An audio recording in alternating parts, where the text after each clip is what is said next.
সেই ব্লকত সমষ্টিত ব্লক এখন আছে তাত চেয়াৰমেনজনে ভাগ কৰিব চেয়াৰমেনে অথৰিটি মেইন সেই চেয়াৰমেনজন কোন গম পায় নাই আমুক আকৌ সুৰেশ ফুকন চেয়াৰমেন এমএলএ মই এতিয়া মই এইখিনি নিটুকে দুই নিটু আছে ইয়াতে ইহঁতি পাব বা কাউন্সিলাৰ পাব হয় নহয়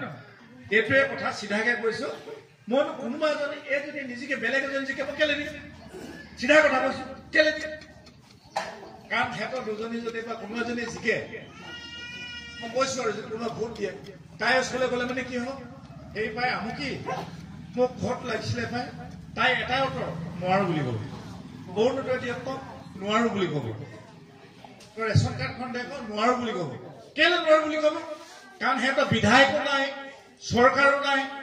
খুজিলে মইহে দিম এই দিলে ভাল হ'ব এইবোৰ খুজিব আকৌ আগতে 1,30,000 আছিলে 1.5 লাখ আছিলে তো এতিয়া আপোনালোকৰ যি নতুনকে জিৰ' টেক্সত 3 লাখৰ পৰা 3.5 লাখ পাব কওক ইমান লাহেকে পালে কেনেকে হ'ব এতিয়া ঘৰটো ডবল হ'ব সেইকাৰণে কৈছো মই ভাল পালো আপোনালোকৰ ভাল পাব লাগে বেয়া পাব নালাগে এতিয়া আগতে যদি ঘৰ নাই পোৱা বোলে মোক গালি দিছিলে নহয় এতিয়া আকৌ ঘূৰাই ল'ব